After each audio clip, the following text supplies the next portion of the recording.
Ladies and gentlemen, sports fans alike, welcome to another edition of Bill Swerski, Sports Talk Chicago.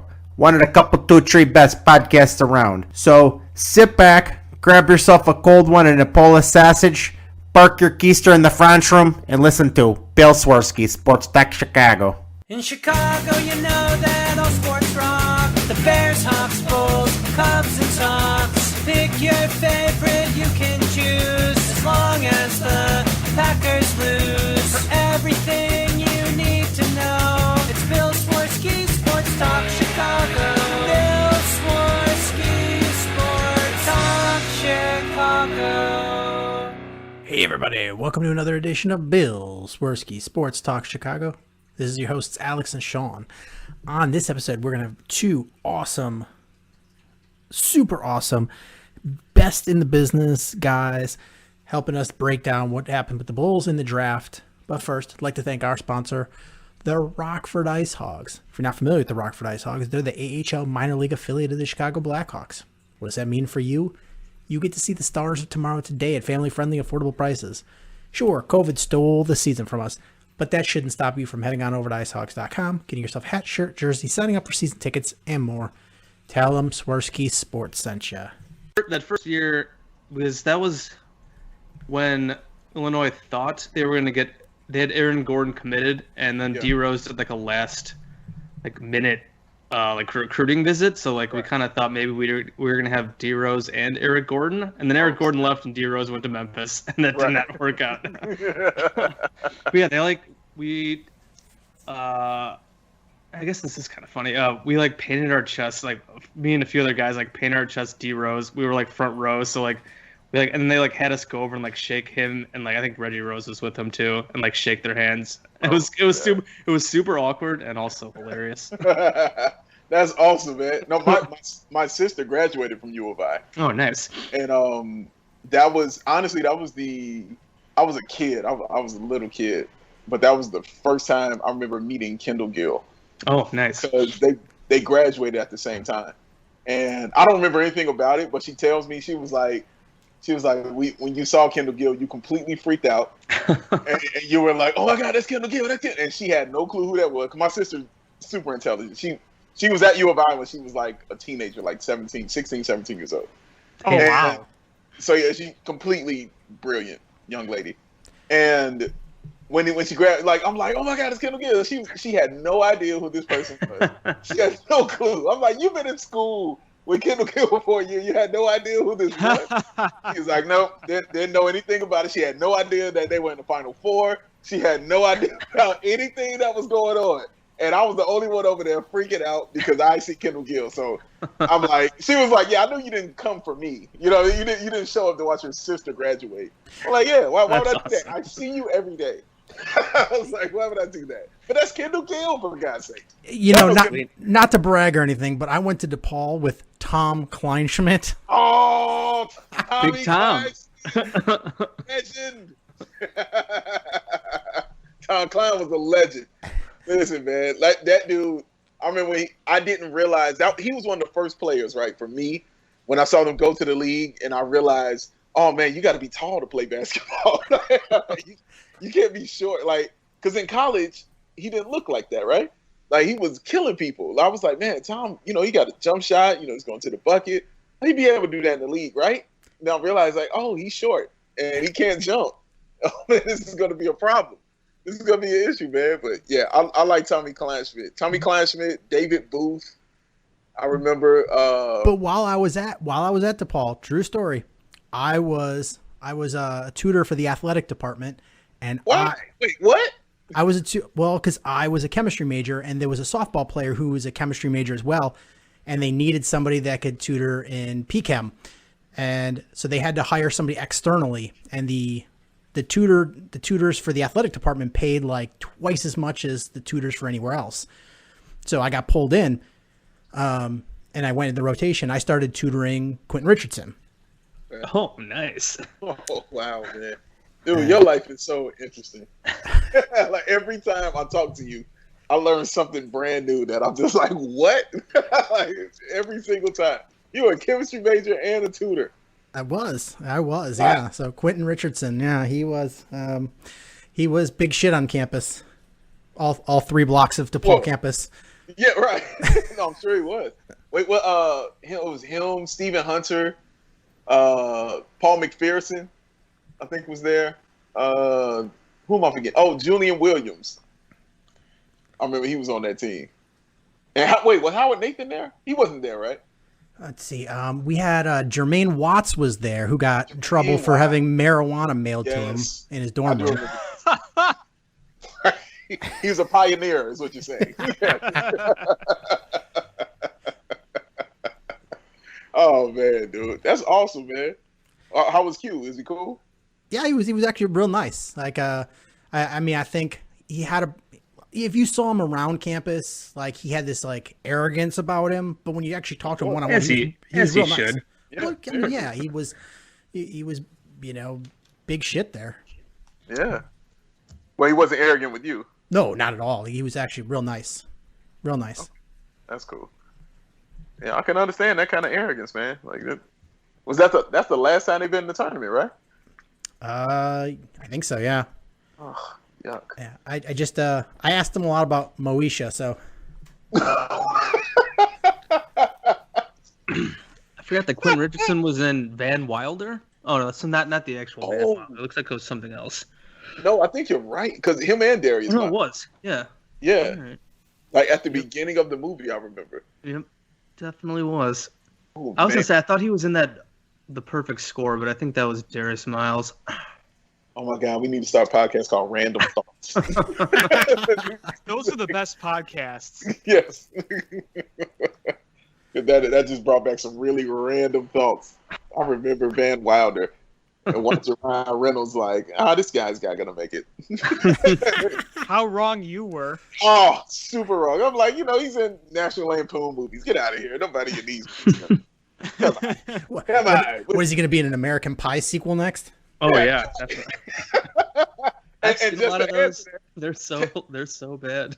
Dude, and just to add to that, Tara Reid was the lead. So true story is 2 years ago, I was at San Diego Comic-Con, and I was stopped somewhere. I was waiting to meet up with a friend, and he's texting me, and he's like, where are you? And I'm like, all right, well, if you see Tara Reid, I'm standing 2 feet in front of her. And he's like, for real? He's like, are you going to go talk to her? And I was like, nah, she ain't looking good. Yeah, she's a little worse for wear these days. Yeah. It's it's been time rough was not since good to her. It's been rough since those American Pie movies. Oh, man, dude. Yeah, dude. Well, she had fun getting to how she looks like. Yeah, I'll say that. Indeed. She had a good time. Now you can get her to give you a happy birthday message on Cameo. Yeah, baby. Don't tell me nothing like that. I gotta get because we do Hot Mic, right? I got the people on Hot Mic to give us $30 so we can get Ryan Nall to do a cameo for us. Wow. Nice. Oh, yeah, there you go. Because Sean knows I love some Ryan Nall. Man, Great garbage time back. you Yes. love some Ryan Nall, and I will never understand it. Love me some Ryan Nall. I don't know. He's my Archie. He's my Kirk Heinrich. Like that's who he is. That's who he is to me, man. Like I was on, and you were with me, Sean, in preseason. Like I was excited for him in preseason. Like, You he was my guy. were. Like I had to do a double take, and I was like, "Who am I sitting next to?" Dude, I was like, "Is this his Ryan Nall's grandma?" No, right. You will ride or die for this guy. Ryan the Diet, man. Ryan Nall, man. That is my guy. That is the legend. Last fit, hey man, he scored a touchdown, didn't he? Did Well, garbage time. Yeah, that doesn't count. like It doesn't garbage count in time. garbage time. Yeah. It counted. It counted. That was like me and Michael Bush a few years ago, and he was the backup behind Matt Forte. Oh, he was on our team. Oh my god. Do not remember that guy. Michael Bush? You don't remember Michael Bush? No, The but legendary 29, Michael baby. Bush? I haven't Michael thought about Bush that guy in forever. He was one of the best running backs to ever come out of Louisville. Oh yeah, that's right. Now that yep, I remember. You might remember man. the broken leg he suffered in the his last year of college. Like that's really like probably his crowning moment is a terrible injury Tough. that made it around. Tough look. Terrible injury that made it around in a loop on the internet. Yeah. Oh man, you took me back. Man, we had some trash. Well, we still have trash. So. What about Garrett Wolf? Oh, Pride of Northern, right? Northern Illinois. Northern Illinois. All 87 pounds of him. Yeah, 25, like yes. 5'5". I mean, he was basically like him and like Tariq Cohen. It's like the same guy. Yeah, except Tariq Cohen doesn't fall over with the slightest of breezes. He just runs out of bounds. That's true. That's true. Well, he ain't running much today. Oh, yeah. These days. Fair point. Very fair point. Very fair point. A little cruel, but fair. Yeah, yeah. Well, you know what? I mean, it's cruel watching the Bears, so. Also fair. Yeah, but they are the only team in the NFC North that didn't lose today. Yeah, it's true. Wow. Congrats to them. Congrats. Dude, I was going through the Bears offensive stats. I'm sorry. Why would you do that? Yeah, to why? yourself? No, I was doing the show. And I was reading like and oh my god, the putrid. It was so putrid. And what I realized going through all that, because they were like last and everything and 31st and everything. Like them and the Jets and like Washington. Yes. That's what I realized. Like there's a jet. I was like, we've gone full Jets. You never want to go full Jets. We've gone full Jets. Like, how bad are you? And the Jets had 28 points today. We'll see if the Bears can score 28 points again in the rest of the season. Like, Because Green Bay's defense sucks. We'll see what the Bears do next week against them. Well, it's what's crazy is you watch the Bears just get manhandled by the Vikings defense, and then you watch Andy Dalton, all fire red hair of him, just march up and down the field. And they ran all over them too. I think they ran for 200 yards. Wait, did Dallas won? Yeah, Dallas won. Yeah, 31-28, I think, something like that. 32, something like that. Shootout of Kirk They put up Cousins 30. and Andy Dalton. Yeah. Well, you did, right, because they did play Minnesota. You guys said everybody lost in NFC North. Yes. Yeah. Oh, wow, dude. That's crazy. Dude, the Bears are like first in the NFL in like passing attempts. Yeah. And like I believe like 28th in like yards per play. That's right. How do you do that? what's crazy to me is, all right, so the Bears have 2 weeks to prepare for the Green Bay Packers. And we've watched the Green Bay Packers defense get gashed by the running attack of Jacksonville and now the Colts. And the Bears will not even reach 80 yards as a team against the Packers. Not. Probably. Not. That's probably a good guess. It's Is Mitch just playing? sad. You guys think Mitch is playing? I have a feeling. Yeah, I will say yes. I have a Yes. feeling we're going to see Tyler Bray. Oh, I'm not even going to No. watch if that's the case. a few of those Sean, few of the passes man. Bray threw in the garbage time, he just wasn't even close. I'm like, how is this guy in the league? He's not even Dude, close on these listen, throws. I borrowed a line from Sean when he came in the game, and I said, "Who is this fan that is on the field right now?" Playing for the Chicago Bears. I couldn't believe it, dog. It was like he was sitting there eating the bratwurst. It was like, "Wait, I gotta go in?" Like, oh snap! I mean, the only reason I think Trubisky's got a chance to be ready is because they didn't sign Deshaun Kaiser to be on the practice squad or whatever. So they don't have anybody. It's like Tyler Bray and nobody else. So there's got either Foles or Trubisky has to be ready to play in their mind. Just make Trubisky just run. Just make him run. That's all you got. Yeah. And so their offensive line is terrible. Might as well just have him run around back there. For his life, yes. Run in circles. What makes me sad though is like the Saints will put out Taysom Hill, and Right. and he's just going to make a big bundle of money because he's got a good head coach, and we've got an offensive quote unquote guru, and we can't make any quarterback not look miserable. It's bad. It's very sad. You first in passing attempts, and you're dead last in rushing and everything. Like they're dead last, like touchdowns, yards per play, carries. Like they're dead last in every like rushing stat that you could think of. It's pathetic. But passing the ball, you lead the league in that. But then you're like dead last at like passing yards, yards per play. Yeah, but they're going to make some tweaks and work on it for next week. Tweaks. Make some prayers. So, we didn't even take a chance to introduce everybody. So, you hear some extra voices on the show today. And the first is our co-host Alex, his brother Jason Patt, who is editor of Clutch Points, contributor of Bulls Blogger and Forbes, and co-host of Cash Considerations.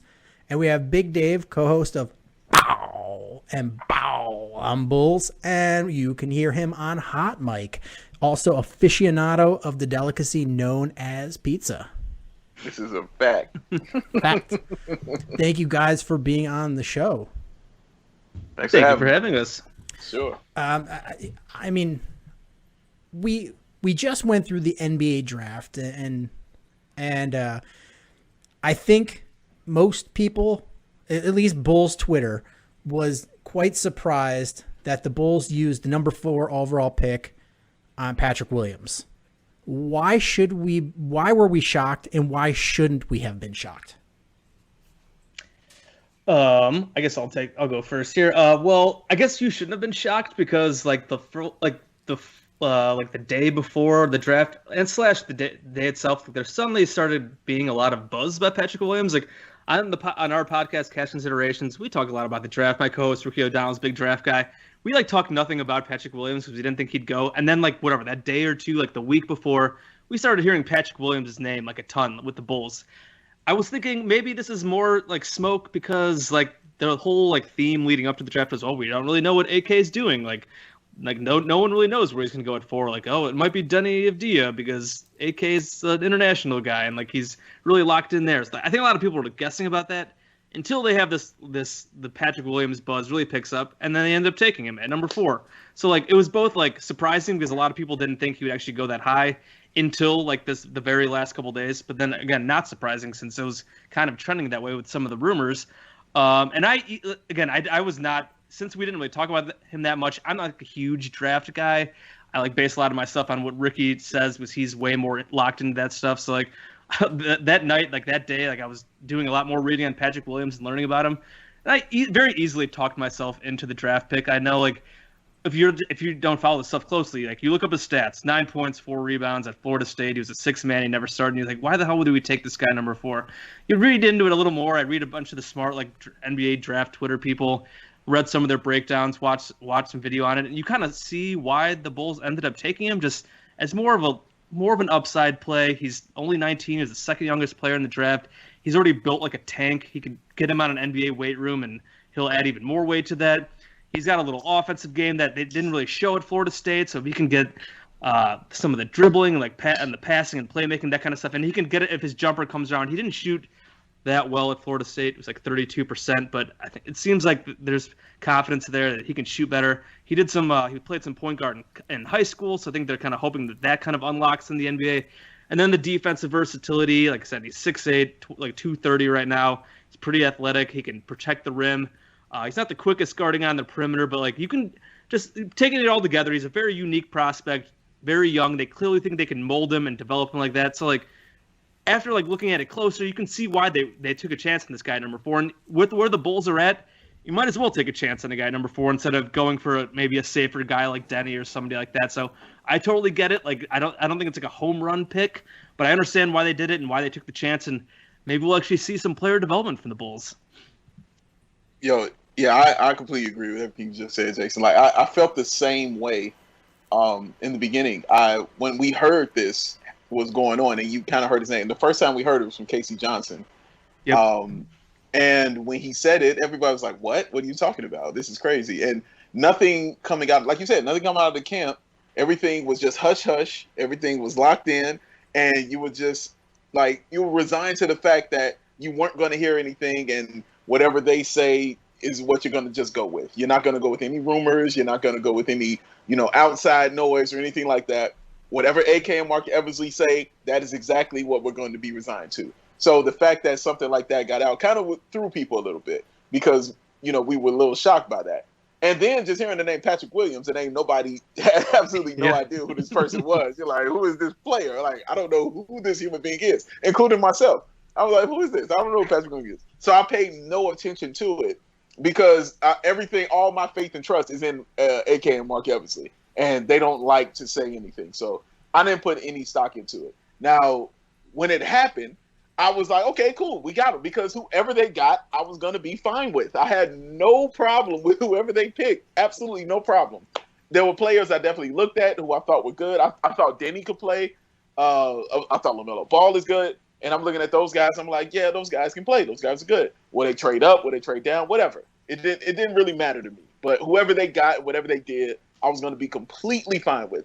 Patrick Williams was definitely a monkey wrench, because it was like, okay, I don't know who this person is. I've never even heard of him. This guy, his family owns a flower business.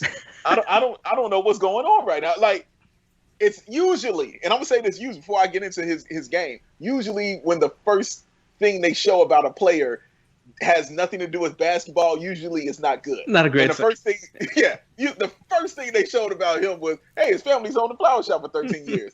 I don't care.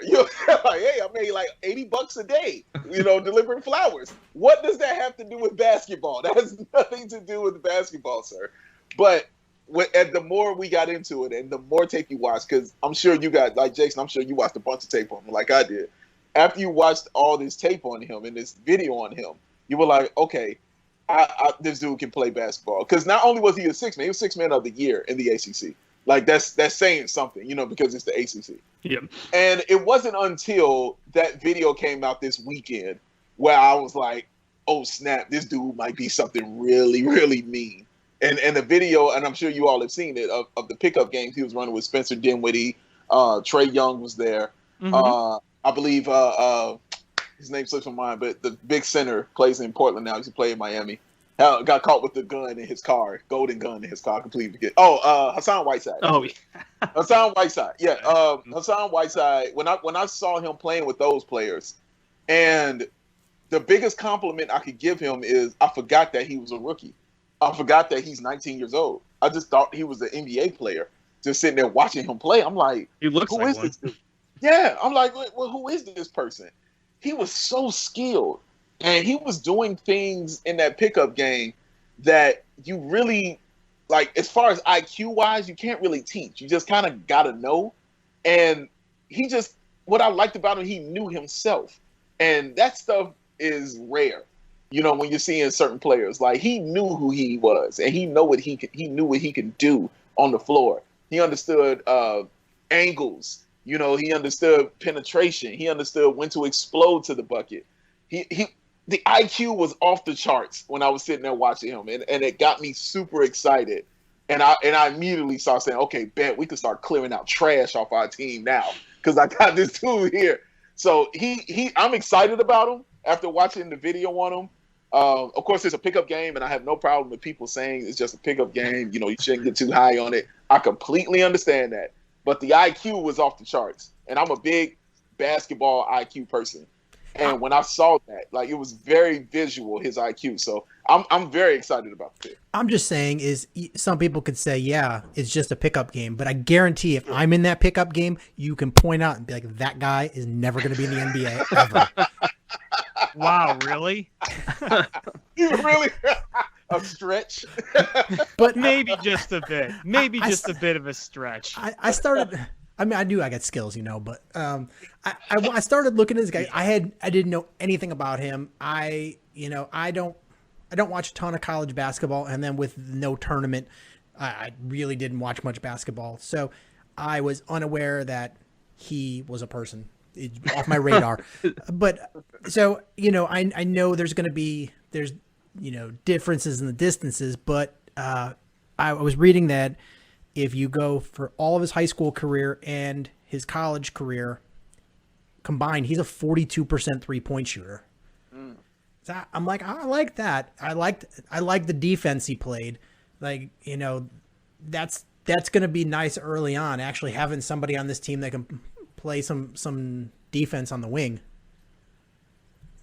So I'm a little bit excited. I was really hoping for LaMelo, but I'm starting to get excited about Patrick Williams. And you should. Like, you should definitely be excited about it. I mean, and Jason said it right. Like, the NBA body on this dude is insane. Like the tree trunk thighs this man has. There's a great picture that I can't remember who tweeted it. I retweeted it the night of the draft where his shorts are pulled up a bit and you can just like see his legs, and it's that guy is thick and in a very good way. Like he was a human version of Groot. You know what I'm saying? Like he's just tree trunked. You know what I mean? Like it was ridiculous. And he loves to play defense. Like he's got really good quotes. Yeah, he's really gonna be beloved here in Chicago because Chicago loves defense. They love hard workers and guys who just put their head down and grind. You know, this is why they will fall in love with guys like Kirk Heinrich and even Nocioni and these kind of players who didn't have that skill, who didn't have that skill level like that, but they were guys who grinded and they loved the grind and things like that. So he's a guy with the skill though. He's a guy with the skill. Like, dude, the fadeaways he was hitting. Well, I was blown away. I was blown away watching this stuff. And it was just the fact I was listening to certain interviews that he was doing, and he was just emphasizing how much he loves to play defense. Yep. They asked him, would he rather make the game-winning shot or the game-winning block? He was like, I'd rather make the game-winning block because I don't like attention. And I was like, that's insane. What a awesomely insane thing to say. You know what I'm saying? I was like, wow, he'd rather win the game by blocking the shot because he thinks nobody's going to talk about him and nobody's going to, try to approach him on things. So that lets me know he's a gym rat. He enjoys playing the game. And the fact that he and Kobe White actually have a relationship. Yeah, and I like that. I like that a lot. Yeah. Go ahead. I'm just saying, like, to your point, like, Kobe White is my guy. I'm huge on the guy, so I dig that. If that means good chemistry going forward, that makes me happy because team chemistry, I feel like, is something we haven't had on the Bulls for a while. Whether it's coaching, players, so many different reasons. That's a fact right there, man. Like chemistry has been severely lacking on this team, and just knowing I have two guys who not only have the chemistry, but both of those guys are gym rats. Both of them. And we already knew Kobe was. Kobe is a gym rat. And knowing that Patrick Williams is, and the fact that this dude was barely 19 still blows my mind because he looks so advanced. And when I hear him speak, he's so wise, like beyond his years. And, outside of the music that he says he loves, because Drake is his favorite artist, which is understandable. You know what I'm saying? I get all that. But it's just his time on the basketball court. And even when he talked about the dinners that he had with AK and Mark Eversley, when he would speak to them, he said all those conversations were about basketball. Everything had to do with basketball. We were talking about scheme. We would talk about where I liked the ball. We would talk about where I was most comfortable on the floor. I mean, everything they talked about had nothing to do with everything but basketball. And he said it was rare to find that in a GM and somebody running a team. He said that they know basketball. And it just got me so excited because again, I'm an IQ person. And I love, logic. I love competence when it comes to the basketball. And when I'm seeing that, and then I'm seeing what he's doing in the pickup games, and even the things that Spencer Dinwiddie said, and I'm sure you guys saw the tweet. Yeah, I'm sure you guys saw that tweet. And they asked him about his skill level. He was like, he has no ceiling. Like saying stuff like that about this kid, like just got me super excited. And I'm just ready to see him play. I'm ready to see him play. So what does the pick of Patrick Williams tell you about what the Bulls' plan is? It's kind of hard to say. I mean, because they haven't done much else. Obviously, this offseason, they signed Garrett Temple. It seems like I guess just patience. Because obviously, Patrick Williams is kind of raw as a player. Patience. And if the Bulls kind of do this thing where they kind of stand pat and see what they have with most of this roster, they're just, asking for patience. And they also probably think that just like having an actual competent head coach will actually help them a lot. Because one of David, you mentioned, I think, just about how they were talking to Patrick Williams' front office about like where he likes the ball and stuff like that. And I think and Billy Diamond kind of talked about that as well. I think it was brought up with Lowry, just kind of like figuring out like what guys like where, like, I guess just putting guys in position to succeed the best. Where I do not think that happened under our dear friend Jim Boylan. Don't say his name. he who must not be named. So just like having that kind of just like the conversation, just like kind of knowing like what your guys want and kind of putting that into practice. With all these young guys, because player development, the Bulls player development has clearly been lacking lately. Their player development staff, I believe Mark Eversley had the point about it being like one guy, and they added a few player development guys very recently. So just like, I mean, obviously that's gonna be a huge key if they're really not gonna do anything with this roster this offseason, which they could. I mean, they could still make some other moves, but it doesn't seem like they're gonna do anything like too big, which is kind of what I expected. They're gonna count on building this core's, if anything, build their value to move on later, or for them to grow together. Just like using this player development and being patient with these guys and actually getting their value back up, whether it's Lowry, whether it's Wendell Carter Jr., who's been misused, Kobe White, and now Patrick Williams. I'm kind of curious to see like where Patrick Williams plays, how much he plays, if this roster stays mostly the same. But again, that just kind of goes back to the patient part. He is kind of raw. He needs the development, and we'll see. And I also think it says something about AK and Mark Eversley believing in this roster that they have. Yep. Because they talked about this, and I heard Mark Eversley say this, and AK talk about, and I'm paraphrasing, of course, but they would say, how is this team not in the playoffs? How is this team not competing for the playoffs? Because they were like, this team has talent. This team has real talent on here. Like, why aren't they better? And we know why they aren't better. We know why they weren't better, okay? We don't have to go into that. But we know why they weren't better, okay? So it says something to me that they have some kind of belief in this roster. Even Wendell Carter Jr., whose name you heard come up a ton in trade talk, even when they spoke about that, they was like, yeah, we weren't going to make any trades. Like, we weren't going to do anything. Because they've also said we have belief in Wendell Carter Jr. Laurie Market, and you just mentioned Laurie, and when they were talking to him about where he wants the basketball, they definitely have belief in Lowry, and I definitely man, I'll be looking at him hard this year because Lowry is a guy I've definitely been a fan of, but this is the year. Yeah. This feels like make or break for him. Absolutely. Yeah, no question about it. For him, and actually for me, it's for him, Wendell Carter Jr. and Otto Porter Jr. Even though I think Otto Porter Jr. is going to have a great year because he knows he's not going to get this money no more. He's not coming in out of shape. You know what I mean? He's gonna be shockingly healthy, and it's gonna be like, wow, Wendell Carter Jr. is a good basketball player. You're like, yeah, okay. Give him a check then, see what happens.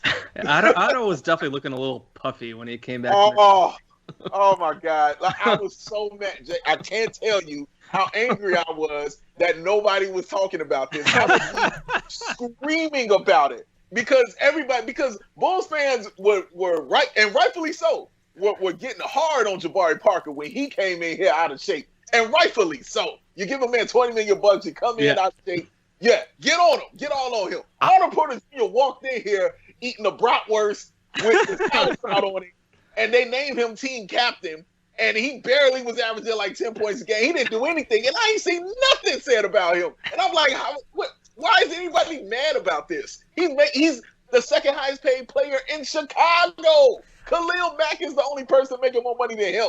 That's insane. I'm just gonna put this out there: I saw some photos of him at the titty bar, and he did not look injured. No, he was having a ball, right? He was having a good time, but nobody was saying anything. That's the only thing that bothered me. Is I wanted the vitriol spewed in his direction. The same way it was spewed at Jabari, because they were both deserving of it. If you come in here out of shape and you're not ready to ball. But his is worse to me because he gets paid more and he was your team captain. And then the man, when he gets ready to come back, he says, yeah, I want to come off the bench. Like all that stuff was driving me insane. So, yeah, I think, but bottom line is, I think he's going to have a season that's going to be good. Wendell Carter Jr., I'm definitely going to be looking at about his development. Like we mentioned marketing already. Kobe White, for sure, will be looking at his development because a lot of people were still, and I don't know how you guys felt about it, but a lot of people were talking about, bringing in another point guard, bringing in someone else who could be a playmaker and a facilitator, and then maybe moving Kobe out of that position, you know what I'm saying, maybe to the 2 or to something like that, and maybe play a 3-guard lineup with him and Zach LaVine. And so the fact that they didn't do that yet, the fact they haven't done that, for me, kind of says they have some belief in Kobe White and his playmaking ability, his playmaking skills. It may be something that we haven't seen yet, but for me, it says they have some kind of belief. Yeah, I mean that does seem right. I definitely do have my questions about whether he actually can be like I don't want to say like true point guard, but I mean obviously like his strength last year was getting buckets and just like catching fire. Like he had some stretches where he started to show a little more in terms of the playmaking. I know in the one start he had like 10 turnovers, so that wasn't great. But again, that was his first start as 19, 20-year-old rookie. So like you get it. So but whatever. Yeah, I do understand the clamoring for more playmaking. Like Satoransky was okay, but he can't beat anybody off the dribble. He can't really like he's a good passer, but like he's just not dynamic enough. Zach, like we know he can get buckets too. Like Kobe and Zach are obviously just kind of similar in they can catch fire, they get buckets, but can they really like lead your offense? I don't know. But like you said, maybe Kobe will be that guy. We'll see. I have my doubts, but if they're going to give him that chance this year, I mean, I won't necessarily hate it. I still probably would like to see maybe another guard come in, or maybe they just end up giving Dotson some minutes there. I don't know. But I still think they could use an upgrade with playmaking because, I mean, they were 29th in offense last year, and it should not have been that bad. Again, some of that probably is because of Mr. Buffoon, who is gone now. But, I mean, they definitely – I think they still probably could use an upgrade. But if they do just kind of say, hey, Kobe, like you're the point guard now and let him roll, we'll see what happens. I mean, this year just in general, in terms of like the make or break thing, I think it definitely is for a lot of guys on this roster. Like if Lowry doesn't take a step forward, he's probably gone. I mean, if the Bulls in general, if the Bulls don't take a step forward this year, I would bet Lowry's gone. I would bet Zach might be gone. Maybe you move forward with like Kobe and Wendell for a bit more, but then if they don't take I mean, maybe anybody could be gone if the Bulls don't take a step forward this year. So it's obviously a huge season. I'm curious to what you guys think about this. We've had a lot of injury issues, obviously, with the core. And I think, in addition to being coached by that lumpy thing, the injuries. I love y'all so much. Thank you. Lumpy is my official nickname for him, so I'm just sticking with that. But, in addition to that, you had a lot of injuries. With a lot of the new, I know injuries can be freak accidents, let's face it, but with the new hires, the new coaching, some new conditioning, do you guys think that there's a reason to be optimistic of them at least being healthier this year? I know that's a hard thing to predict and anything could happen, but is there reason to believe that maybe we could actually see this core play together? Because I feel like we haven't seen this core play together all at the same time very much. Listen to me right now, and I'm so glad you said these things. The number 2 person, I had a hit list, okay? I had a hit list of people who, as soon as AK got hired, Jeff I said, if he get these people out of here, then I'm going to know he's for real. Was Randy Brown one of them? Oh, he was. he was spy. No question about it. He was definitely on that list. But the number 1 was the person who I'll never mention again. Yeah, he who shall not be named. Yes, ever again. Number 2 on my list, and you just said it, was Jeff Tanaka. He was number 2 on my hit list. And when he got Tanaka out of here early, I said, we're serious. I knew we were for real, and I knew we were serious. Jeff Tanaka drove me insane when I would sit there and watch him and what he was doing when players would be injured. Do you not remember when Otto Porter Jr. was down and he was hurt? And I watched Jeff Tanaka literally take like a minute and a half to get to him on the floor. It's like he took the scenic route to go over there and get him. It's like he stopped and placed the order for a hot dog and beer before he even got over there to say something to him. The vendor was right there. He had to get his snack first. Let me go ahead and put this order in first. I understand that. I mean, I got a glove on. Let me go ahead and just get this hot dog. Don't worry, I can switch gloves. It's cool. I can get that.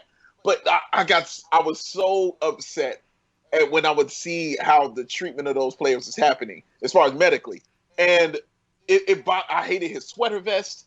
I couldn't stand just everything about him. I couldn't stand any of these things about him. And I was like, why is this dude still here? Because I'm thinking about all the tragic injuries that have happened under his watch. I'm just like, why is he still here? Why is this person still the head trainer of my team? I don't understand this. He was number 2 on my hit list. As soon as I knew he was gone, I was like, I know we're for real. I know we're for real, and we're really trying to do something. So, yes, to answer your question, yes, I think they're definitely going to be healthier, and you're going to see some guys playing together, and then we have competency at the coaching position. So you won't see guys playing more minutes than maybe they shouldn't be, or guys playing less minutes than they shouldn't be. You won't see Shaq Harrison or Arcidiacono playing the 3 because he was like, well, Denzel Valentine's got to play. Well, why don't you play him? Because this is a decision I made. I don't feel like it. You're not going to see that anymore. Arch guarding Giannis. Arch got Giannis in the fourth. He got him in the fourth quarter, for God's sake. Got him in the fourth quarter. Well, I like the way he struggles against little guards. Oh, my God, I hate you so much. What are you talking about? That is not and you can be angry slightly longer when he takes a timeout with like 2 seconds left. Oh And my God. I'll miss the late timeouts. My brain. Oh, it's just so dumb. So, yes, I think they'll be healthier, and I think we'll have a better understanding about the talent that we have on this team and who plays well together. So what is extending a qualifying offer to Valentine but not to Shaq Harrison or Chris Dunn tell you about the future of this team? Yes, I was confused by that at first. It seems like it's basically because Denzel Valentine can shoot the ball and pass the ball, and the other guys can't really do that. Like Chris Dunn, teams basically they sag into the paint, and he'll stand behind the arc wide open, and he'll brick a wide open 3 for you. And it was really nice. I think the Bucks were the team that did it like the most drastic, where they would literally just have a guy like roaming the middle of the court, leaving Chris Dunn wide open, and it was just embarrassing, and it would just nuke the offense. I mean, Chris Dunn had, got a nice deal with the Hawks. I think it's a great fit for them. Him and Trae Young can go at it in practice, and it'll be great.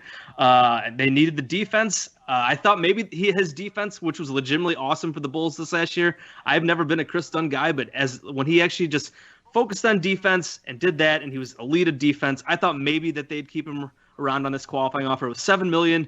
It got bumped. It was initially like the same as Denzel's, but it got bumped up because of this like starter criteria, which probably was basically the nail in the coffin. Especially if it was like the same as Denzel's, maybe they would have kept him just for that 1 year. But and then Shaq, I thought maybe since they didn't keep Dunn, maybe they'd keep Shaq just because of basically he'd be like Dunn, like very similar player, bulldog defensive guy, can't shoot the ball, not good offensively, but it would be like $2 million instead of $7 million for the year.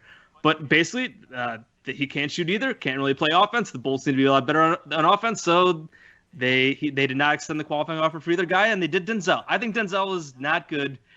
He's been hurt way too much. He missed the full season. He's had like 2 or 3 other surgeries. I think he's way better than he thinks he is. He just kind of annoys me. G League legend, man. Don't respect the G League legend. Summer League like MVP, I think, or something like that. Oh, that's right. I forgot about that. I don't know if it was MVP, but they won the Summer League title with Denzel Valentine leading the way. But it's theoretically, he is a skilled player. He was very skilled coming out of Michigan State as a good shooter, pretty good playmaker. Again, that shooting isn't always as valuable when he's just jacking up ridiculous shots because he thinks he's much better than he is. But again, this is a team that needs offense.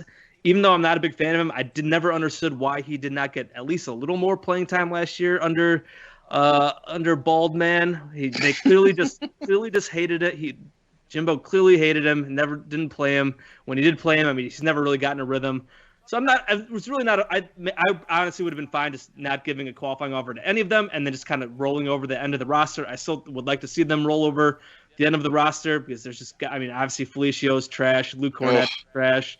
You could trade Thad Young and Sato if you want. Like, they just didn't really work out last year. I think they still have value as players, but like, I would just like to see some new blood there at the end of the roster. We'll see if any of that kind of stuff happens, but yeah, so basically it ultimately just comes down to Denzel Valentine can shoot the ball and he can pass the ball, and the other guys just can't. So that was it.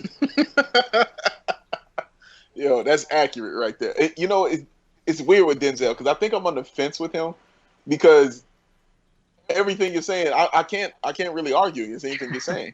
But it's like I haven't seen enough of him for me to be with you on completely about what you're saying about him. He has moments. Yeah, he has certain moments where I'm like, okay, he's competent.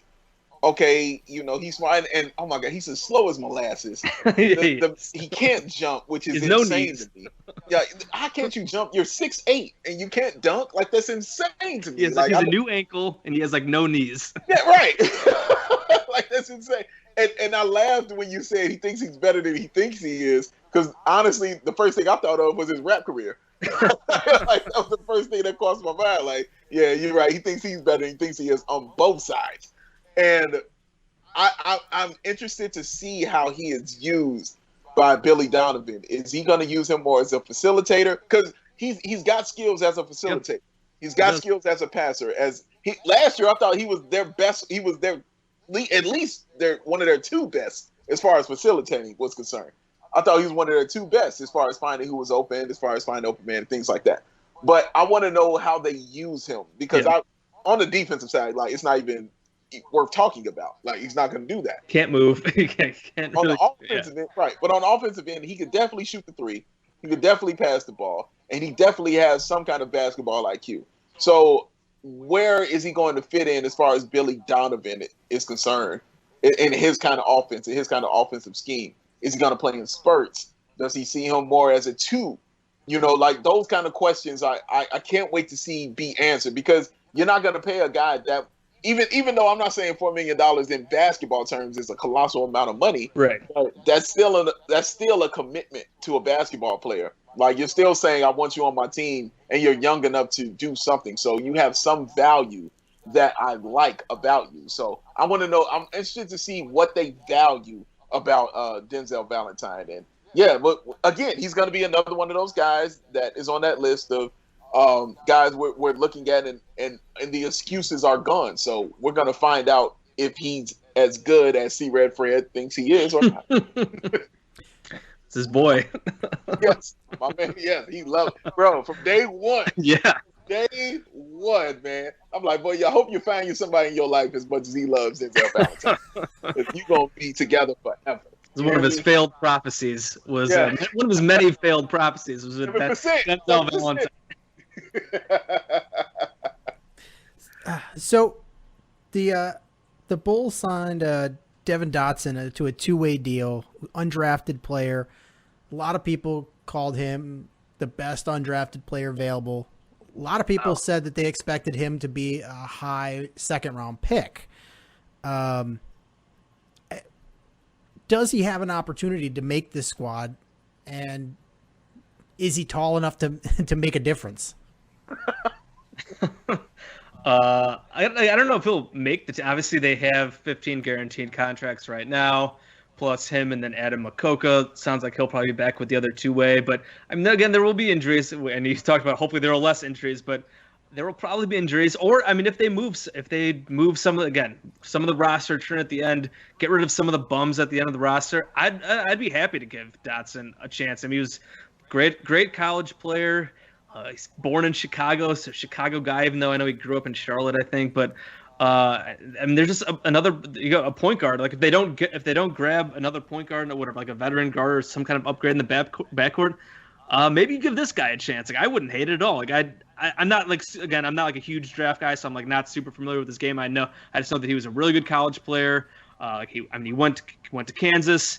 I think he was second team All-American, so obviously put up great numbers. His like efficiency, like his Ken Pom was like I think number 2 behind Luka Garza at Iowa, who's the Player of the Year. And you mentioned that a lot of I think it was Sam Vecini. I think ESPN. I think both those they both had him as the top undrafted guy. I think Vecini had him in the top 40 of his rankings. And I think ESPN had him in like 47 or 48, something like that. So I think definitely like. Definite steal there, and I would like to see him get a chance at some point. Like I don't know. I guess if things go well, maybe he wouldn't. But if he ends up getting called into duty, I would not mind it. And I'd like to see him get a chance. Yeah, I would like to see him get a chance for all the reasons that you said, and of course, Bulls fans are gonna love him because he loves D Rose and he patterned his game after Derrick Rose, and it's the reason he wears number 1, which he definitely won't be wearing here, but he's a big right. Can I just interrupt? How old does it make us all feel that this guy grew up idolizing Derrick Rose? Yeah. It's how it is, man. Like that's how it goes, I guess. That's how it is. But At the D Rose era was like a lifetime ago. yeah, right. 2008. Like, think about it. That was over a decade ago. 10 years ago. 2008 was when I was entering high school, and I know you guys are all older than I am, but still, even to me, that feels long ago. Yeah, man, I remember watching that Celtics in 2000. What was that? 2008 or 2009? 2009. I remember watching that game 1 in college. And that was incredible. So true story is that amazing series with the Celtics is I went to exactly one of those playoff games, and it was the one blowout game. And my friend Gary is a season ticket holder, and he's like, "I'm never taking you to another game again." Yeah. The one game, and it was like triple overtime every other game after that. After that, it was everyone was a tight, amazing game, and I went to the one blowout, and he was so mad at me, and I was like, "How is this my fault? You know it's your fault." Oh man! And then the next game, you can't argue it. What can I do? I mean, all your proof, fault. the proof was in Clearly. the pudding. Yeah. It's right there. But Well, that was me a few years ago at some games, so I know that feeling. I do like Dotson though. I mean, you see this what he can bring to a team as far as scoring is concerned. I like the way he penetrates. I like the fact that he has kind of that Napoleon complex that little guys have. That I've been picked on a lot since I was little, so I'm going hard. You know what I mean? Every time I play basketball, and he's definitely got that trait. And I mean, you're at Kansas. You know what I'm saying? Like, you're a star boy at Kansas and had success there. So that lets me know that you're not devoid of talent. So he's definitely has some skill. And again, like AK and Mark Eversley, man, whatever they want to do, I'm completely with. They haven't let me down at all. Everything they've sent out of that kitchen that they've been cooking has been phenomenal. It's tasted great. So yeah, if they got it in Dotson and Marco overseas, I'm completely fine with that. Speaking of Marco, is he a guy that they're just going to stash overseas for a couple of years? Yes. Okay. Yeah. And then was that the point the whole time, is to find somebody to stash? Yes. Absolutely. I kind of figured. Yeah, I figured that they were gonna. I'd even tweeted like right before the pick. I was like, point guard or draft and stash. It was draft and stash, and then they got the point guard with Dotson. So it was basically just kind of reversed, maybe. Yeah, but yeah, I mean, again with the quote unquote full roster. Again, the roster is not set, but it would not surprise me, especially with AK's background, that they would go the draft and stash route. Big man, shooting, skilled big man.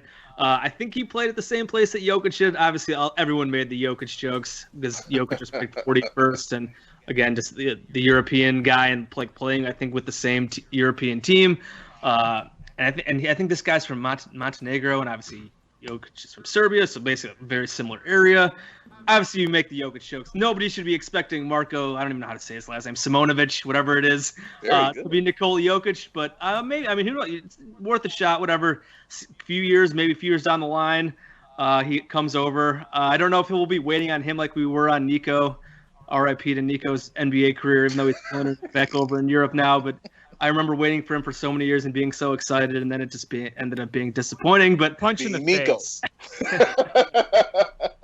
But yeah, we'll see what happens with this guy. Obviously, I mean, with second round picks in general, like you can never expect too much. But I was not surprised by the draft and stash at all.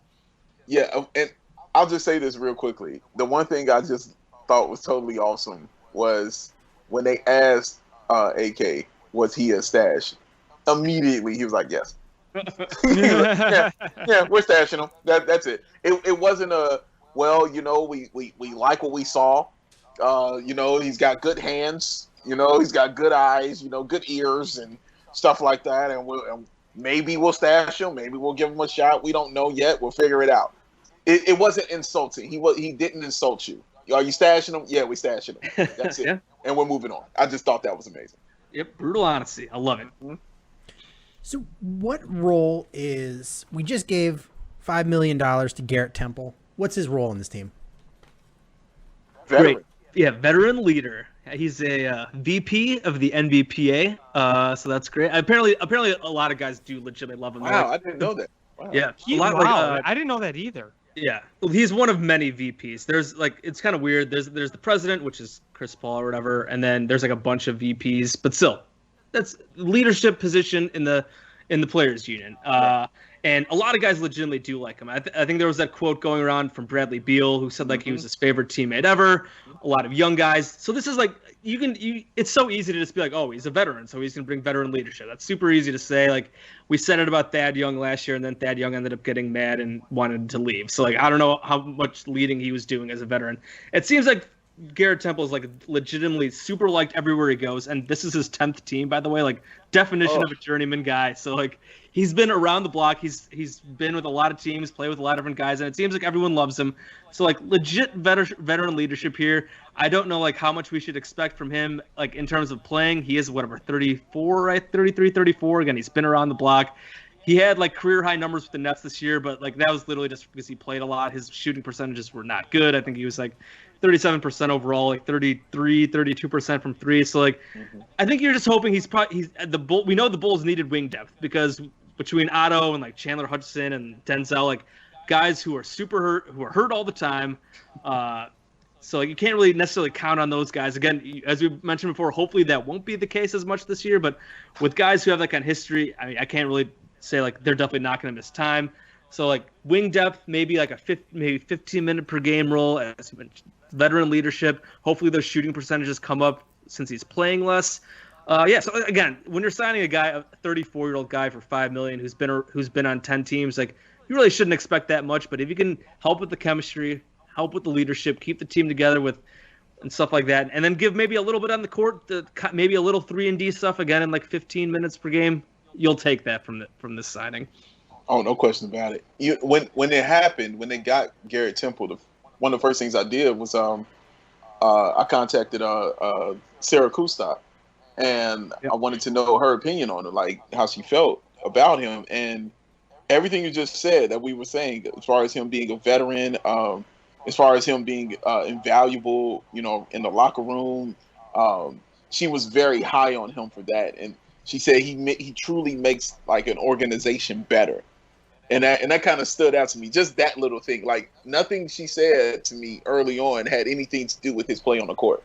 It was strictly him in the locker room, him being in the organization, him being involved with the team.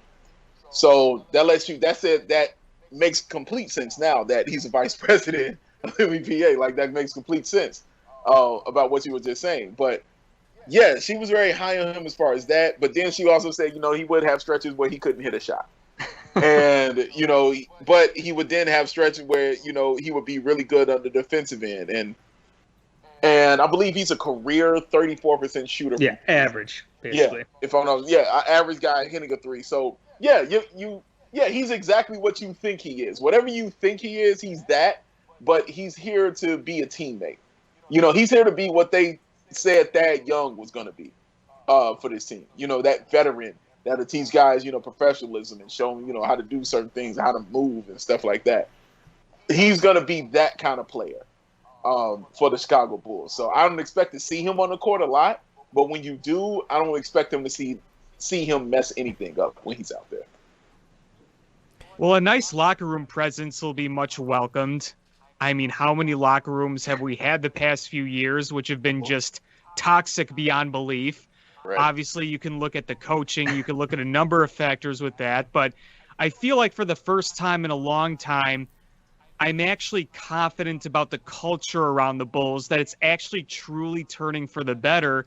Because, I mean, how long has it been bad? It feels like it's been way too long. Even when they were still with Derrick Rose and they were still competing, it never seemed like the culture was great within the organization. It's been bad since Tom Thibodeau and like basically probably since 2013, maybe 2012, like basically maybe since that last Joakim Noah run. Before Tibbs' last year was bad. 24, I think since Tibbs' last year is when it went downhill and just really never came back. Like Fred was just never able to establish anything.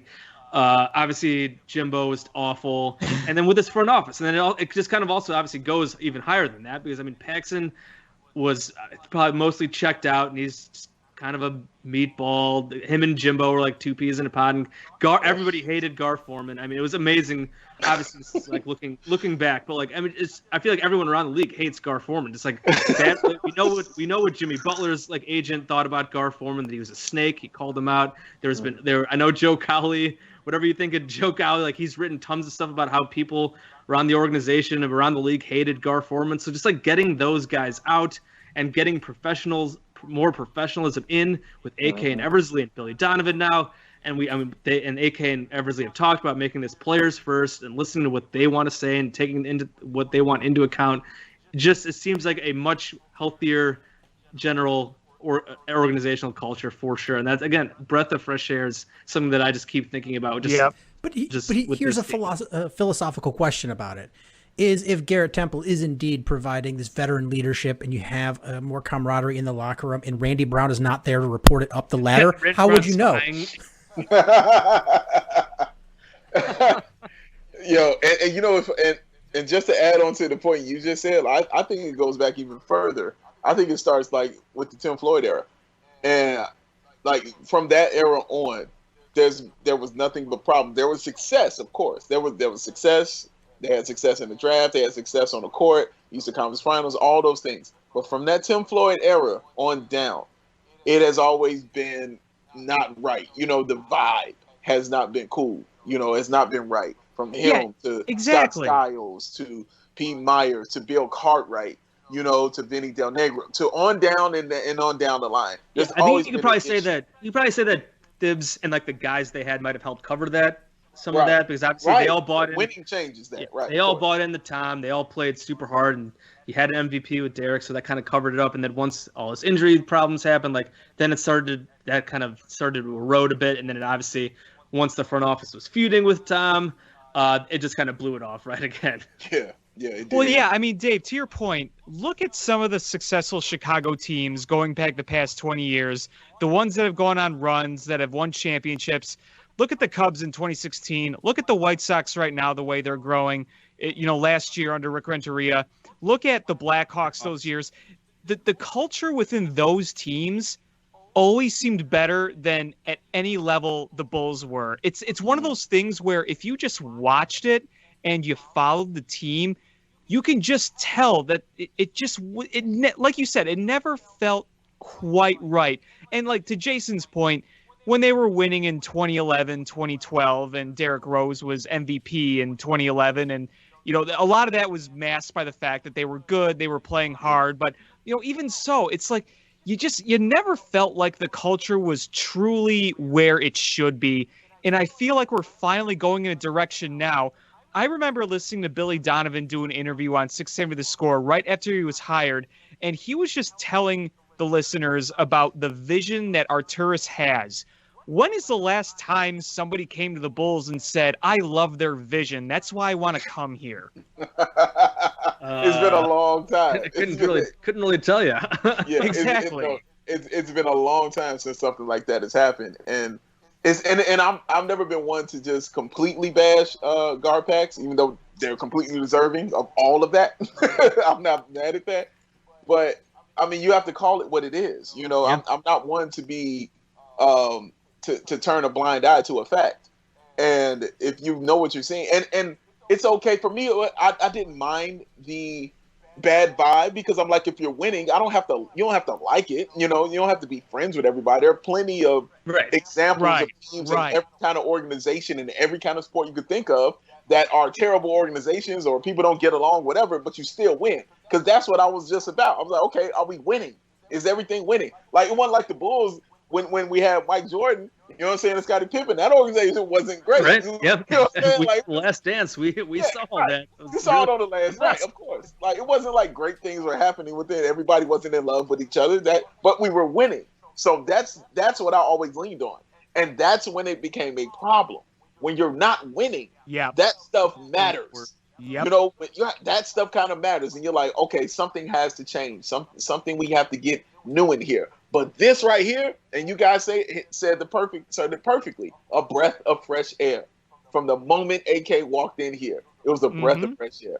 Because and especially when you got young kids and you're trying to develop, you need that culture better. Absolutely. Yes, correct, man. Yes, and the fact that he understands Bulls culture and what the Bulls were in the 90s. He gets that too. Because he was a big fan, and he actually played against them too when the Bulls were going on tours and things like that. So he understood what that culture is. So he understood getting Mark Eversley, who is a guy that has love not just for the NBA but also NBA players is respected around the league. You saw that in the assistant GMs he was bringing in. You saw that in the trainer, even the trainer that he brought in for the Nets. I like, you know what I mean? Like all these people he brought in, I was like, okay, I like what he's doing. He has not made a move that has been devoid of a good vibe. Everything has felt right so far. So yeah, it's just good to feel like this because, like you guys know, like we haven't had this kind of feeling in quite a few years. So it's just good to feel like we're feeling right now. Mm-hmm. So we're in free agency right now. What is a realistic move that the Bulls could and or should make? I think obviously they should look to trade Thad Young. I don't have like a good trade off the top of my head in terms of like more free agents. I don't really know how much more they're going to add. It might just be like non-guaranteed guys, since again they have this full roster right now. Maybe they do trade, like I said, a Thad. I think if they trade for Thad Young, it would probably be for like a guard. I'd have to really look like around the league to see like who would be a decent option.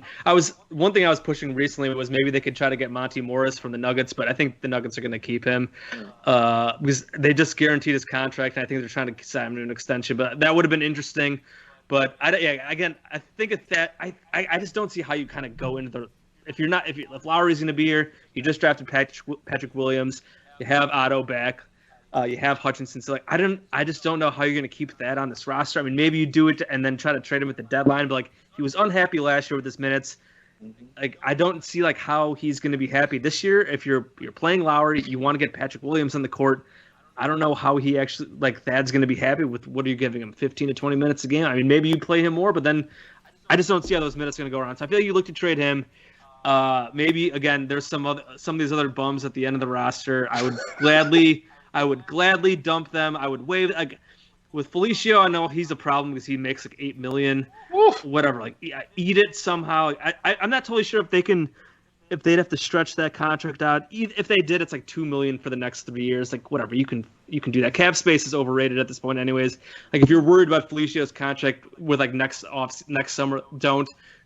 We've seen that like the cap space thing, like guys go to teams that don't have cap space all the time. If a guy wants to sign somewhere, the team they can make it happen with sign and trade. So like if you want to freaking waive Cristiano Felicio, eat his contract, whatever, do it. Like I said, Luke Cornett stinks. Trade him too, like whatever. I mean, go sign some other guys. Again, I don't really have like any good names off the top of my head. I'd have to look because most of the good guys are off the board at this point, and I'd have to see what other whatever like guards are out there. Like because I know like if you were like looking to bring like DJ Augustine back, like he just went to the Bucks. Right. I mentioned Monty Morris. I mean, at this point, you're at a point where maybe you just keep Satoransky because I mean he's fine as a bench guy. Like if you're in terms of like actual upgrades at point guard, like obviously there just weren't that many. Unless you were trading for somebody, like they're not going to trade for Russell Westbrook. Like that'd be an absolute shock. I would have not had a problem with them if they like looked into trading for Chris Paul. That's obviously out. I've thought about maybe should they trade like Otto Porter for Mike Conley Jr. I don't think the Jazz would do that at this point. So like at this point, you're just looking at either little stuff and then maybe trading again a Thad Young type, something like that. Yeah, I agree with everything you just said. That is correct. And the main thing you said that I completely agree with is Felicio has got to go. I cannot wait. Still on this roster. Why? Oh, I can't wait till they get rid of him. And the one area the Bulls probably lack depth at is, the guard position. Their front court help, like you just mentioned, they're pretty stacked at front court because, Thad Young would play on any team, I think, in the NBA right now. But the fact that they're kind of stacked right there says a lot. So he would definitely be a trade piece. I would honestly be I'll be honestly inquiring with New Orleans, see what they want to do because they want to keep Eric Bledsoe. So what's that say about Lonzo Ball? Are they going to hold on to him or not? I'm like, Lonzo, I got a Felicio over here and a Thad Young. You know what I'm saying? Like, if y'all willing to make that trade, like, we can make that today. Y'all get both of those guys. Get you a dangle it in front of them. Just dangle it in front of them oh so elegantly. I'm just saying, you get a veteran and a big man at the same time. I don't see what's wrong. And a big man who's going to be off your books in 1 year. So, that's just something you can do. I don't think it's a bad thing. But, yeah, that's the only position I would be looking at as far as the Bulls adding help and like Jason said, like it's names that I can't even think of right now. Like Lonzo's the only name I Yeah, thought. I'm looking at like free agents right now. It's basically nobody. They have no Yeah, really yeah. possible upgrades. Like Trey, I know some people are talking about like Trey Burke. He went back to Dallas. Like Alfred Payton went back to the Knicks. Obviously, Rondo is with the Hawks, and so is No. Chris Dunn. D'Anthony Melton was an interesting younger guy, but he went back to the Grizzlies. So, like in terms of like free agents, there's just really nothing out there. So that's why, absolutely look into Lonzo. I've kind of soured on him because I know that was a talking point last summer, which I was definitely in on. Like maybe the Bulls will look and take a shot on Lonzo Ball in a trade, and that's something they should still look on. Again, I'm not as high on him. The shooting just hasn't been there. I think he improved a little bit this last season, but I mean, he's still intriguing with his size, his defense, the passing. He's improved a bit as a shooter, but yeah, it's kind of hard. There just aren't that many great options out there. I know neither one of you guys are huge draft guys, but how do you think the lack of an NCAA AA tournament impacted this draft, or at least the fan perception of it? Not have guys that just suddenly rise to the top because of a great tournament, or a lot of guys that we just weren't exposed to because they were smaller schools or not regional. So kind of funny. Yeah, go ahead. No, Jake, please. I was say kind of funny. I think it was a Ringer article. I think from Jonathan Tjarks. It was a Patrick Williams profile, and I think Patrick Williams might have been a guy who blew up in the NCAA tournament. I think the article kind of talked about how like not having the tournament hurt him initially, but then he rose so high lately because just like the pre-draft process, that's like people fell in love with him. So like, I think some people figured he would be like an NCAA tournament breakout because again, like coming off the bench, deep Florida State rotation, just the way that they played just didn't really not highlight his skills. But then he could have kind of blown up in the tournament possibly, and then he would have been a late riser with that. So definitely does. We see it every year. We see guys kind of go off in the tournament and they raise their stock. Sometimes it's like fluky. We kind of saw that with Tyrus Thomas with the Bulls. Tyrus Thomas had an incredible NCAA tournament with LSU. Looked like an absolute freak. Both ends, great player. The Bulls, obviously, the trade with LaMarcus Aldridge. Get Tyrus Thomas, and he just wasn't very good. He had an okay career. Like he stuck around for a while, but obviously they took him. LaMarcus was second, and I think Tyrus was fourth, and they swapped. Yeah. So, like, basically, again, similar spot as Patrick Williams. Tyrus Thomas used that NCAA tournament to go really high, and it did not work out well for the Bulls. And we see it all the time, every year, where a guy has a big tournament. I mean, Darren Williams raised his draft stock big time he was really good at Illinois, but that huge tournament, the Arizona game, the Elite Eight, and going to the national title game, that definitely helped get him up to number 3 that year. Mm-hmm. So, like, we definitely see it. I definitely think it probably did have an impact. No, you're absolutely right. Like, the first guy that popped into my head was like Wally Zerbiak. Like, I remember his tournament and how he was scoring and just how good people were like, oh my God, this guy's great. And his draft stock just was out of control just after that. So, yeah, that definitely hurt some players. But what I do like is the fact that AK and Eversley, and he said this. He said in June we knew who we wanted. They knew in June exactly the player they wanted to draft. So I thought that was cool, and I thought that not having the tournament helped them because he was going to ball out. Like it just seems like you just touched on, Jason. Like he was going to have that kind of moment where all eyes are going to be on you. And when all eyes on you, are you going to perform? Are you going to do your thing? And it seemed like he was headed towards that kind of thing. So the fact that the Bulls knew who they wanted to take even in June, what was going on, that for me said a lot. But there's definitely a lot of players. I'm sure Dotson might have been one of those guys. Yeah, Dotson could have been definitely one of those guys who was hurt by not having a tournament because, like you said, like he was a guy who was projected to go early second round and didn't even go anything. And we were able to get him, just as far as signing him, as far as rookie contract and things like that. But that's important. The tournament is definitely important, and I think it definitely hurt guys, maybe even guys in smaller schools who might have had a shot, to get looked at because when all eyes are on you, no matter where you're from and no matter what you're doing or what school you play for, it's important when the eyes of the nation are all looking at you. That's all very important. So it definitely hurt, but it just gave me hope that the Bulls know what they're doing because they knew who they wanted in June. The only other question I have left is, assuming this is going to be a full season, no COVID contraction or anything, just full. Knock on wood. Knock on wood. How many wins do you expect the Bulls to get, and how many wins do you think C Red Fred thinks we'll get? I don't know if he's loved this offseason that much since they've been so. Obviously I follow him. I haven't seen him like really hyping it up. I mean, I think he likes the Patrick Williams pick. I don't like. I know his new prophecy is they're going to win the title in 2023. Now is the new thing, but I keep forgetting this is gonna be a 72 game season. I was talking with a friend the other day about we do like over under win totals for the Bulls just as like a bet every year, and like literally like the last 3 years I've been at 34.5, and I said that again this year, but that would put them at 34 and like 32, or 34 and what 38 that would be. I can't do math, which would be like not bad, like almost right at 500. So the 72 game season. Let's see, if I put it at 34.5 for a. I would guess mid 30s for a regular season. So I don't know, maybe in the low 30s for a 72 game season. If they went 30 and like 32 and 40, I mean that would still. And they were awful last year. I don't know, because like I said, it seems like they're basically going to stand pat. And while I do think with the base level of competency with Billy Donovan there and with this new staff.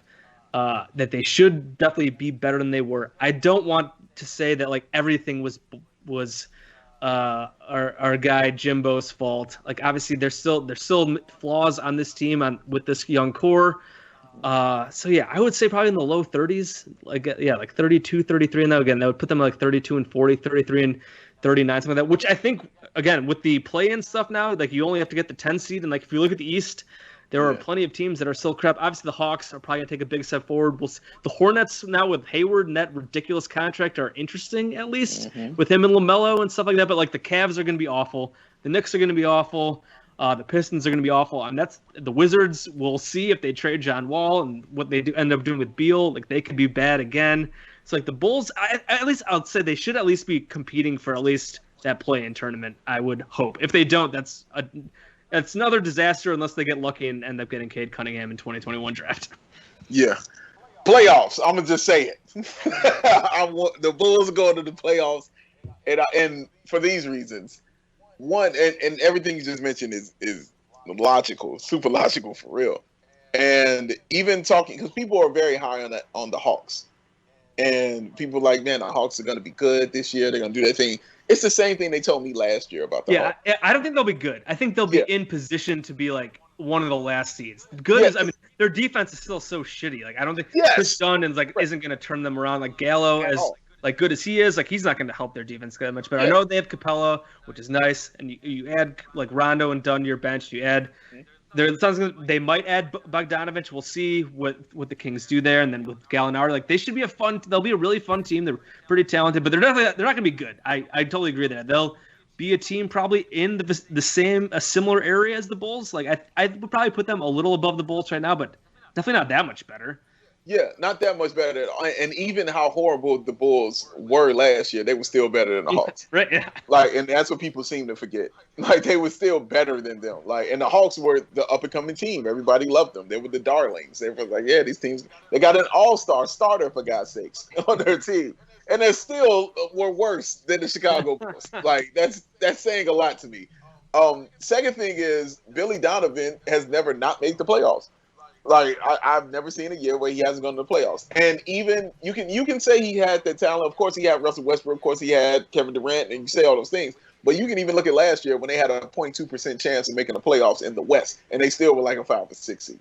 Like that's insane. Nobody had them doing anything like that at all. So he's not accustomed, and he didn't come here to lose. That's not what you hire Billy. You don't hire Billy Donovan to come in and say, okay, we're going to chill. No, you're trying to go to the playoffs. That's what you're trying to do. And you feel like you have a good shot and opportunity. The fact that AK Mark Eversley, like I said earlier, believe in this roster and think they're good enough to be in the playoffs, like they already said, says a lot to me also. And then I'm looking at the teams that people are definitely going to have in the playoffs. You know, your Milwaukee, Toronto, your Boston, your Philly, Miami, your Nets, Brooklyn, yes, those teams like that. Pacers probably, yeah. I said the Bulls should be at least in the mix for like that. I think definitely in the play-in tournament. there is a pretty the East should be as you think better this year maybe especially with the Nets having KD and Kyrie, and like the Pacers are still good, and like you got this again Celtics, Heat, Raptors, Sixers, which would be good. So like it'll be tough to like get into that, like definitely get into like the whatever top 8, but like they can definitely get into the play. Again, there are gonna be some really shitty teams in the East still. There's So gonna like, be some crappy teams. yeah. And I mean Orlando is a team I think that's gonna take a decline. It's gonna take a step. And they're just like staying the same. It seems like Yeah, So, they're like, standing pat, and that's not good. Yeah. And even the Pacers, because I talked about vibe and what I'm saying, just having a chemistry on your team. When your star player is in a bubble asking every team he plays for, hey, can I play for y'all? That's gonna hurt your chemistry. Like that's gonna hurt the vibe right there. So and you just fired a coach, so you got a brand new coach in there also. So we don't know what that's going to look like. But every year in the NBA, especially, it's always a team that made the playoffs that doesn't make the playoffs that everybody thinks is going to be that team. So Indiana and Orlando, I'm looking at right now. And I'm like, I don't see – the Bulls can be on that level with them. But those other 6 teams, those 6, 7 teams I mentioned, like, I think they're locks. But those are the last 2 spots for the Bulls. They got a shot at those last 2 spots. And again, all of this is coming just from my faith in AK and Mark Eversley, because they think the Bulls actually have something, and they think they got a shot to actually make a playoffs, because they are not here to lose. They're not here to take some time off, man. I'm not saying they're going to win it. Of course, obviously, they're not going to make a championship this year, and I don't even think they're going to get out of the first round. You know what I'm saying? But I do think that the Bulls definitely have that shot, and I think that they will be in the playoffs. Oh, and you did ask about C-Red Fred. Now, C-Red Fred, my main man. That's my main man right there. Let me state that, because I love me some C-Red Fred. I'm gonna agree with you. I love Fred. I love Fred. That is my main man right there. That's my guy, Fred. And Fred always says, like, we're the same until we get – me and Fred are the same until we get to certain logical points. And I'm like, I'm about to hit this off, Fred. Like I got to get off here. I got to get off at this stop. Sorry, I got to get off at this stop. But Fred, that's interesting. He might have them as a 7 seed just to go with his number 7 prophecy. So I'm going to go ahead and say Fred has the Bulls at a number 7 seed. Actually does sound like I said. I read he announced his new prophecy like a couple days ago, and I read it. I can't remember if he did have them as the 7 this year. He probably does. That would just be my guess. But again, he's pushing back the title to 2023, which is interesting to me. He's kicking the can down the road a little bit. So yeah. Oh wait, no, here we go. Oh wait, no, he's tweeting 7. Oh no, he's got some other goofy 7 stuff going on. Either way, I think he really wanted Isaac Okoro. I think was his guy. He was like freaking out about that, which wasn't happy. Yeah, So like So I'm not sure like how much he's loving what's going on this offseason yet, but obviously he'll talk himself back into it. It always happens. So he would probably does think 7 seed this year. Alex, did you have any more questions for our guests? I guess if there's one last thing I would like to ask, it's this. Just with the next season, no matter how long it is or short it is, hopefully we can get it started safely as soon as possible. Do you think that they will be making any significant deals, or could you at least foresee it in the middle of the season? Like, do you think that there could be some sort of shocking move? Let's say a player is on the trade block and they think, maybe we can bring him in for short and long term, like he's on a multi-year deal. Do you kind of see anything like that happening? Or do you think that this is strictly, we're going to let this team play out as it is, and then we'll just kind of go forward in the next off season? I think a lot of it depends on how the season is going. To be honest, like if it somehow tanks, like I said, I think they start trading off guys, whether that's Otto Porter, whether that's some guys of the core. If they are in the playoff mix, I would guess they mostly just kind of keep it together. Maybe they add a smaller piece. Like I would be surprised if they I guess with the NBA it can be so tough because like they with the core in place, like they have some attractive pieces. So like you never know like when a star could ask out. So like I guess no matter where the Bulls are at, like if there's a young star or something who asks out, the Bulls have some pieces to put together a decent package for anybody. I mean, if anything, they could, if they really wanted to, they could go. I know James Harden wants to go to Brooklyn. If the Bulls really wanted to, they could put together a decent package for James Harden if they really wanted to. Not saying that's going to happen, but so like I wouldn't expect any like star trades coming to the Bulls this year. If they are like in that playoff mix, like in that whatever, going for like the 9, 10, 8 seed, something like that, you see them like maybe add somebody around the margins. But if they're not, if the season's going bad, like obviously Otto Porter would be an obvious trade candidate to a contender. Maybe they blow something up with like Lowry ahead of his restricted free agency. Maybe they find somebody for Zach LaVine if they can get a big deal there. But a lot of it is just kind of wait and see. Like it's clearly, I mentioned patience at the top of this, and we just kind of. They believe in this team right now and just kind of see what they do have, because I know we made fun of Garpax for like we really don't know what we have stuff, but like right now it just kind of seems like they're trying to figure out what they do have, and once they do get a better idea of that in the middle of this season, then they'll kind of go from there. That's what it seems like, at least. Mm-hmm. Yeah, no, it definitely seems that way. And just to answer your question, like and it's the same thing I've been saying all year long, man. Whatever AK and Mark Eversley want to do, I am completely okay with. Trust the process. That's my motto. Trust the process. Dude, you've got to trust. They have done nothing yet to show you that they aren't competent and they don't have the Bulls' best interest at heart. They seem like they're trying to win every single thing they do. Will they make this trade during midseason? Sure, it could definitely happen. We could definitely see some wild things go down. We see it every year. It's not predictable, and that's the beautiful thing about the NBA. So we have no idea what can happen midseason, what teams are going to be looking like.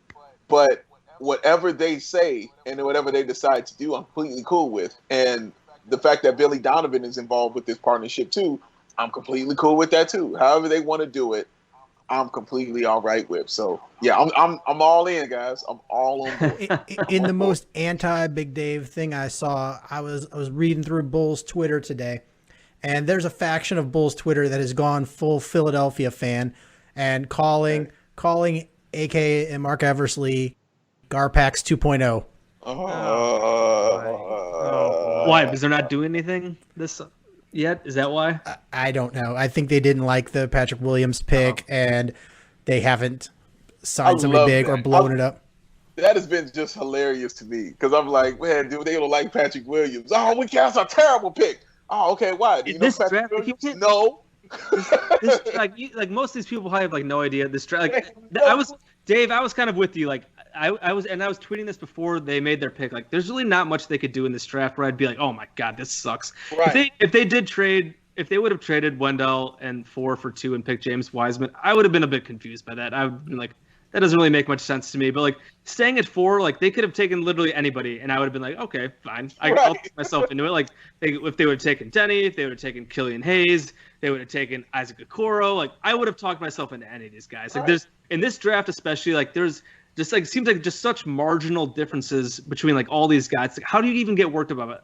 I understand like if you don't pay any attention and you just go over the surface level, 9 points, 4 rebounds at Florida State, and you're only looking at that. Like, yeah, okay, you'll be mad, but like just like do a little more reading. Like there's a lot of smart people who follow this draft stuff who will tell you that Patrick Williams is really good. Maybe like 4 was a bit high, but like again, you understand why they did it. And then with this offseason, yes, I do also kind of understand like there's all this stuff happening, and the Bulls have only signed Garrett Temple. Like, and maybe you thought because this team like sucks, and if you don't really like some of these guys, why aren't they making more moves? Whatever. Like it's their first year. Like again, if they do suck during the season, I do think they'll make moves. So like, while it's easy to just like be annoyed that there's all these other teams like making moves, like. But then you look at a team like the Pistons, the Pistons are the Pistons, it's Detroit, but like Troy Weaver is making like all these crazy moves, and it's like it still seems like they're like weird. Like making a ton of moves isn't always better. Like yes, it'd be nice to maybe do a little more stuff, but I mean making a ton of moves doesn't always mean that's like good stuff. So like I get if like you're antsy because the Bulls really aren't doing anything, and they've only added Garrett Temple and Patrick Williams to a team that has been awful for the last 3 years. Yes, I get it, but just like.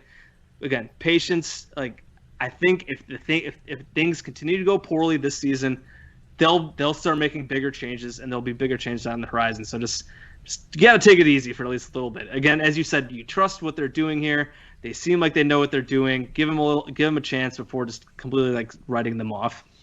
As it pertains to this organization right now, as far as AK and Mark Evans League, Bulls fans, no news is good news.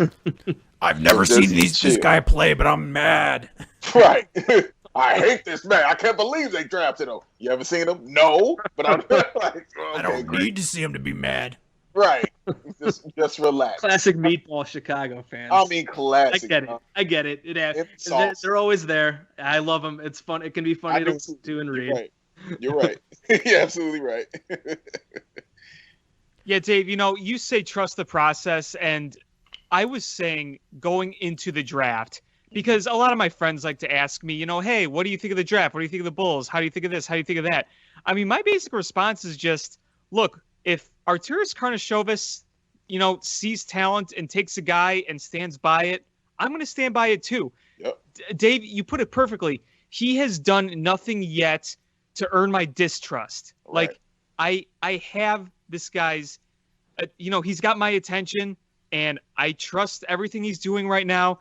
The guy's a genius at evaluating NBA talent, and everybody has backed him up on that. I mean, I remember when the Bulls hired him, when so many people around the league, no matter what position they were in, were just praising him and just commending him for being such a good evaluator of talent. So I can't sit here right now and say, oh, this was terrible, and I think that everything's going to be horrible.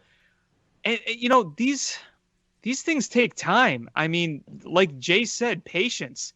So I know it's hard to be more patient, but I think patience is the thing we got to preach. And I'd say this: would you rather be patient with the old regime, or would you rather be patient with a regime that looks legit, where you can actually be excited to see the growth? Like, think about that. We can actually see legitimate growth now because we have the right coaches put in place. We have a vision. Like Billy Donovan said, AK has a vision. If there's a vision, then a plan is most likely going to work, as opposed to a regime that said, we want to get younger and more athletic. Let's sign Dwayne Wade. God, clowns. Yeah, and there's no guarantee that this is going to work out. Like, obviously, they're gonna have their misses. Every front office has their misses. Of course. It might not win a championship. I don't know, but yeah, for right now, like a new regime. That what they've done so far, like I have my issues with Denzel Valentine, whatever, small stuff, very little stuff. If you have anything issues, like you should not be freaking out about anything. Have some faith in what they're doing. It seems like it's so much better, so much more respected than the old front office. So just give it some time to see what they do. But if they think that if they want to make some big changes here in the near future, they will. And if they don't, if they believe and they really do believe in this core and it works out well, that's great. So like. Yeah, for sure. It'll be exciting. It's just exciting to actually just have, again, I mentioned the breath of fresh air stuff. It's actually, and it's just kind of fun to have this, just a new regime and this whole new thing in place where we can hopefully just not be consistently miserable watching the Bulls, because the last few years have been absolutely miserable. That's putting it lightly. Very true. Well, I want to thank you guys both for coming on. It's been absolutely great. Dave, do you want to plug yourself and where we can check you out? You can definitely find me at bowlsports.com, BAWL sports.com. We do 2 podcasts. That's Bow and Bow on Bulls. We just did one this weekend. It was quite awesome. I had about 4 or 5 beers. It was amazing. Just talking about Patrick Williams. That'll be up next week. Also, I now host a show called Open Gym Sports and Culture. That is on our Bawl Sports Network. It's on YouTube. It's a show that just deals with sports and culture. That's nice. Right in the title. There it is. So yeah, I host that now. You can find that also on the Bawl Sports Network, or you can go on YouTube and find that at Open Gym Sports and Culture OGSC. You can follow us on Twitter at Bawl Sports and at Bawl Sports 1, and we're on Instagram at Bawl Sports. Oh, and Hot Mic with my man Matt Peck all the time for every single Bears game. That is a fun time. You might want to tune in and check it out. It's great. Jason, do you want to plug yourself? Yeah, Follow me on Twitter at Bulls_J. It's my Bull stuff. I do stuff for Forbes and SB Nation's Bloggable. And as you mentioned at the top of this, we're editor at Clutch Points. Clutch Points, great graphics. If you don't follow Clutch Points, just legendary graphics team we got going at Clutch Points. Just you'll find something crazy basically every day. It's great stuff. Going big. I believe Mark Stein even like tweeted a Clutch Points graphic yesterday. Wow. We got a story. There was a story in the Athletic about it. Just some absolutely wild stuff. Like some of it can be a little bit out there. I guess a lot of it's a bit out there, but some of it's just some absolutely hilarious stuff. We got a great graphics team putting out great stuff. So yeah, check out Clutch Points. Check them out on Twitter as well with all the graphics they do. And as I mentioned my other stuff already, and my podcast. I guess my podcast, Cash Considerations. Me and Ricky O'Donnell talk about the Bulls. We will probably have a new one up sometime this week. Obviously, the Bulls haven't been that busy with free agency, but we'll talk something probably early this week. We'll probably have something new out. If you want to go check out our last pod, we talked about Patrick Williams and the Bulls draft and some of the other stuff going around the NBA. So yeah. Well, thank you guys so much for joining, and everybody make sure you check them out. Two super awesome dudes, super knowledgeable what they're talking about and doing really cool stuff. Support independent sports journalism. Yes, and if you need yourself a tutor in chemistry, please hit up my man Sean. And if you ever want to see the most mature 20-something-year-old ever in your life, go ahead and hit up my man Alex for sure. Oh, you're too kind, Dave. You're too kind. That is a fact, sir. I've told you to see your face. So And I appreciate it every time. Yes, sir. My man. And true story, as I was watching on Hot Mic the Matt and Big Dave during the NBA draft, and my daughter came in and she was just glued to my phone just watching it, and she's like, I just love Big Dave. Hey, who doesn't, man? Hey, man, the day I see her, she gonna get a beautiful hug. I promise you that. Well, don't hug her just yet. No, that's why I said the day I see her. Like that's not gonna be soon. Okay, that's fair. That's fair. Gotta stay distanced. Got some things to get through. Yeah, she told my wife, she's like, my friend Big Dave. And that's a fact. Absolutely, that's true. Yes, we are friends. You better believe it. That's awesome, man. That's awesome. All right. Well, thank you guys so much for joining. I guess that's going to do it for this episode of Bill Swerski Sports Talk Chicago. Please hit subscribe however you listen to podcasts, whether it's iTunes, Stitcher, YouTube, TuneIn app, Google Play, Spotify. Follow us on social media at Swerski Sports, Facebook.com/Swerski Sports, SwerskiSports.com. And share this podcast with your friends. That's how we grow the show. And thank you guys so much for listening. And until next time, bear down. All right, everybody. You guys have a nice night. And I will have this online tomorrow. Awesome. Right Thanks on, for man. having us. It's a great time. Good Yes, talking it to you was, guys. Yep. You too, See Have you, a good bro. one, Alex. See you later. All right, y'all. Later. Peace. Cubs win! What a lucky break! The good Lord wants the Cubs to win! We thank Ditka and God for all they have provided. Cubs win! Cubs win! Cubs win! Oh, I don't want her, you can have her, she's a Packer fan. She can't fit in my van, and she looks like Remember, New Yorkers, smoking crack is not legal on planes. Bears 31 to -7. The Bears! Oh, when the Bears go bearing down.